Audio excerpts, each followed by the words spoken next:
എല്ലാവർക്കും സ്വാഗതം. ഇന്നത്തെ വീഡിയോ വന്നിട്ട് നല്ലൊരു അച്ചാറാണ്. ഇതുണ്ടാക്കുമ്പോൾ ഞാൻ വിചാരിച്ച് നിങ്ങൾക്കും കൂടി കാണിച്ചു തരാമെന്ന്. അതായത് ഒരു പ്രിസർവേറ്റീവ്സും ചേർക്കാതെ ഉണ്ടാക്കാൻ പറ്റുന്ന ഒരു അച്ചാറാണ്.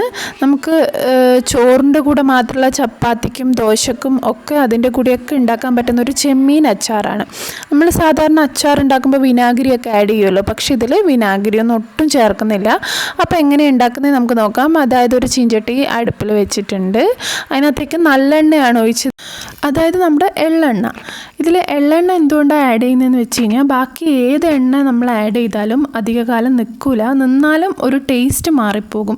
ഫ്രിഡ്ജിലൊക്കെ ആയിട്ട് നമുക്ക് സൂക്ഷിക്കാം, പക്ഷേ ടേസ്റ്റൊക്കെ മാറിപ്പോകാൻ സാധ്യതയുണ്ട്. പക്ഷേ എള്ളെണ്ണയാണ് നമ്മൾ ഉപയോഗിക്കുന്നതെങ്കിൽ എത്ര കാലം ഇരുന്നാലും അതിൻ്റെ ടേസ്റ്റിനൊട്ടും മാറ്റം വരില്ല കേട്ടോ. അപ്പം എള്ളെണ്ണയാണ് ഉപയോഗിച്ചിരിക്കുന്നത്. കുറച്ച് അധികം ഉപയോഗിക്കണം, എന്നാലേ നമ്മൾ വിനാഗിരിയൊക്കെ ചേർക്കാത്ത സ്ഥിതിക്ക് കേടാകാതിരിക്കുള്ളൂ. അപ്പം നമ്മൾ ഏകദേശം 1 കിലോ ചെമ്മീൻ എടുത്തിട്ട് നന്നായിട്ട് ക്ലീൻ ചെയ്ത് ഉപ്പും മഞ്ഞളും മുളക് പൊടിയും ചേർത്ത് മിക്സ് ചെയ്തിട്ട് തലേന്നാണ് ഫ്രിഡ്ജിൽ വെച്ചിരുന്നത്. പിന്നെ അതിനകത്തോട്ടേക്ക് ഏകദേശം ഒരു 5-6 അല്ലി കൊടംപുളി ആഡ് ചെയ്ത് കൊടുത്തിട്ടുണ്ട്. ഈ കൊടംപുളി ഒരു 10 മിനിറ്റ് നമുക്ക് ഇളം ചൂടുവെള്ളത്തിൽ കുതിർത്ത് വെക്കാം. ആ വെള്ളവും നമ്മൾ അധികം വെള്ളം എടുക്കരുത്, ഒരു 2-3 ടേബിൾ സ്പൂൺ വെള്ളം ചൂടുവെള്ളത്തിൽ മിക്സ് ചെയ്ത് വെച്ചതാണ്, അതായത് കുതിർത്ത് വെച്ചതാണ്. അപ്പോൾ അതും കൂടെ ആഡ് ചെയ്ത് കൊടുത്തിട്ട് ഈ ചെമ്മീൻ ഇനി നന്നായിട്ടൊന്ന് വേവുന്നത് വരെ നമുക്ക് വെയിറ്റ് ചെയ്യാം. അപ്പോൾ ഇതിനകത്തേക്കുള്ള ഗ്രേവി നമുക്കിനി എങ്ങനെയാണ് തയ്യാറാക്കേണ്ടതെന്ന് നോക്കാം. അതിന് വേണ്ടിയിട്ട് നമുക്ക് എന്തൊക്കെയാണ് എടുക്കേണ്ടതെന്ന് നോക്കാം. ആദ്യം തന്നെ നമുക്കിതിൻ്റെ ഗ്രേവിക്ക് വേണ്ടത് കുറച്ച് ഇഞ്ചിയാണ്. അപ്പം ഏകദേശം ഒരു 100 ഗ്രാം ഇഞ്ചി എടുത്തിട്ട് നന്നായിട്ട് പേസ്റ്റ് ചെയ്തെടുക്കണം. അപ്പം ഇത് മിക്സിൻ്റെ ചെറിയ ജാറായതുകൊണ്ട് എല്ലാം കൂടി ഒരുമിച്ചാക്കാൻ പറ്റില്ല, അതുകൊണ്ട് ഫസ്റ്റ് ഞാൻ ഇഞ്ചിയാണ് ഇടുന്നത്. ഇഞ്ചി മാത്രമല്ല, ഇതിനകത്തോട്ടേക്ക് ഞാൻ കറിവേപ്പിലയും കൂടെ ഫസ്റ്റ് ട്രിപ്പ് ഒന്ന് അടിച്ചെടുത്തിട്ടുണ്ട്, ഇഞ്ചിയും കറിവേപ്പിലയും കൂടെ.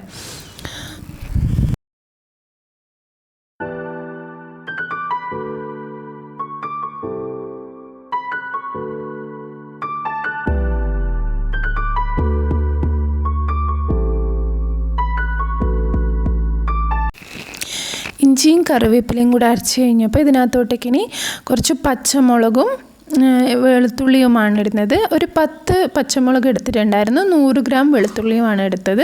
അത് രണ്ടും കൂടെ നന്നായിട്ട് ഇനി ഒന്ന് പേസ്റ്റ് ചെയ്തിട്ട് ഇതിനകത്തോട്ടേക്ക് ഇടണം. നമ്മൾ എത്രത്തോളം ഇഞ്ചി വെളുത്തുള്ളിയും പച്ചമുളകും കറിവേപ്പിലൊക്കെ ഇടുന്നോ അതിനനുസരിച്ച് നമുക്ക് ഗ്രേവി കിട്ടും. അപ്പം ഇത് ചെമ്മീൻ ഏകദേശം പകുതി വെന്തിട്ടുണ്ട്. അപ്പം അതിലുള്ള വെള്ളം നന്നായിട്ട് വറ്റി കിട്ടണം, അതുവരെ നമുക്ക് വെയിറ്റ് ചെയ്യണം. ഇപ്പം വേറൊരു പാൻ, കുറച്ചും കൂടി വലിയൊരു പാൻ വെച്ചിട്ടുണ്ട്. അതും ചൂടായി കഴിയുമ്പോൾ നമുക്ക് അതിനകത്തേക്ക് കുറച്ച് നല്ലെണ്ണ ഒഴിച്ചു കൊടുക്കണം.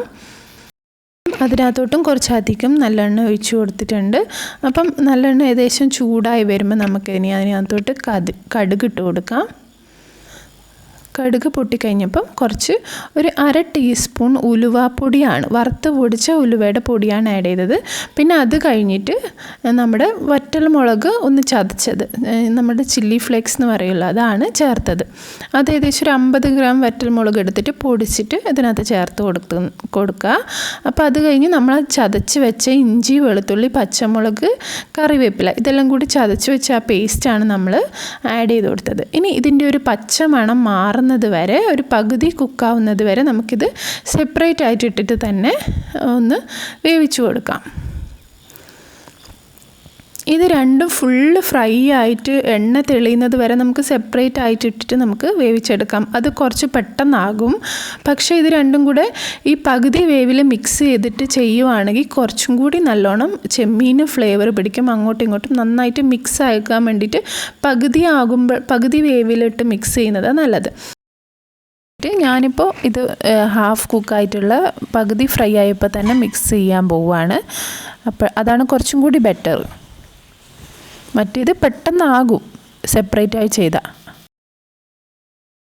നമ്മൾ രണ്ടും സെപ്പറേറ്റ് ആയിട്ട് ഇട്ട് മൂപ്പിച്ച് കഴിഞ്ഞിട്ട് ഇത് മിക്സ് ചെയ്ത് കഴിഞ്ഞാലും പെട്ടെന്ന് കുറച്ചും കൂടെ സ്പീഡിലായി കിട്ടും.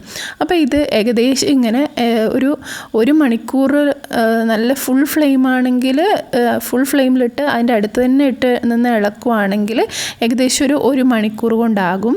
അല്ല എങ്കിൽ നമ്മൾ സിമ്മിലിട്ട് കുറേ നേരം എടുക്കും. ഏകദേശം ഇത് നന്നായിട്ട് കുക്കായിട്ട് നല്ല ബ്ലാക്ക് കളറാവും. അതിൻ്റെ ഗ്രേവി എല്ലാം നല്ല ബ്ലാക്ക് കളറാവുന്നതാണ് പരുവം. അപ്പോൾ നല്ല ഫുൾ എണ്ണയൊക്കെ വറ്റിയിട്ട് അത് നല്ലൊരു എന്താ പറയണ്ടേ ഡ്രൈ അല്ല, നല്ല ഫ്രൈ ആയിട്ട് വരും.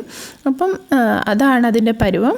അപ്പം ഏകദേശം 1.5 മണിക്കൂർ എടുത്തിരുന്നു തോന്നുന്നു. കാരണം സിമ്മിലിട്ടിട്ട് ആക്കിയത് കൊണ്ട്. അല്ല ഫുൾ ഫ്ലെയിമിലിട്ട് നമ്മൾ അടുത്ത് തന്നെ നിന്ന് ഫുള്ള് ഇളക്കി ചെയ്യുവാണെങ്കിൽ നമുക്ക് പെട്ടെന്നായി കിട്ടും. പിന്നെ അടുപ്പിലൊക്കെ വെച്ച് ചെയ്യുവാണെങ്കിലും പെട്ടെന്നായി കിട്ടും. ഇത് നമ്മൾ ഗ്യാസ് സ്റ്റൗവിൽ വെച്ച് ചെയ്തത് കൊണ്ട് ഏകദേശം മൊത്തം 2 മണിക്കൂർ എടുത്തു നമ്മൾ ഇത് ആക്കാൻ വേണ്ടിയിട്ട്. അത് വേറെ ഒരു കാര്യം എന്ന് വെച്ച് കഴിഞ്ഞാൽ ഇതാക്കി കഴിഞ്ഞാൽ കുറേ നാളത്തേന് നിൽക്കും. ഇത്രയും ടൈം എടുത്ത് നമ്മളിങ്ങനെ മെനക്കെട്ട് ആക്കി കഴിഞ്ഞാൽ കുറേ നാളത്തേന് നിൽക്കും. പെട്ടെന്നൊരു ദിവസം കറിയൊന്നും ഇല്ലാതെ വരുമ്പോൾ നമുക്ക് പെട്ടെന്ന് യൂസ് ചെയ്യാൻ പറ്റും. അപ്പോൾ ചപ്പാത്തീൻ്റെ കൂടെ യൂസ് ചെയ്യുക, ചോറ്, അപ്പം ഏതിൻ്റെ കൂടെ വേണമെങ്കിലും നമുക്കിത് യൂസ് ചെയ്യാം. ഇപ്പം മീനൊക്കെ കിട്ടാതിരിക്കുമ്പം ഇങ്ങനെ ഒരു പ്രാവശ്യം ചെമ്മീൻ കിട്ടുമ്പോഴോ എന്തെങ്കിലും അധികം ചെമ്മീൻ കിട്ടുമോ അല്ലെങ്കിൽ കുറച്ച് ചെമ്മീനൊക്കെ വാങ്ങിയിട്ട് ഇങ്ങനെ ചെയ്ത് വെക്കുവാണെങ്കിൽ പെട്ടെന്നൊരു കറി ഇല്ലെങ്കിൽ ഒരു ടെൻഷനും വേണ്ട, നമുക്ക് ഇങ്ങനെ ഉപയോഗിക്കാം. അപ്പം ഇങ്ങനെ ഒന്ന് ട്രൈ ചെയ്ത് നോക്കുക. നമ്മൾ ഒട്ടും വിനാഗിരി ഒന്നും ആഡ് ചെയ്തിട്ടില്ല, കുടംപുളിയുടെ പുളിയാണ്. പിന്നെ ഇത് കേടാവാതിരിക്കാൻ വേണ്ടിയിട്ട് നല്ലെണ്ണയാണ് യൂസ് ചെയ്തിരിക്കുന്നത്.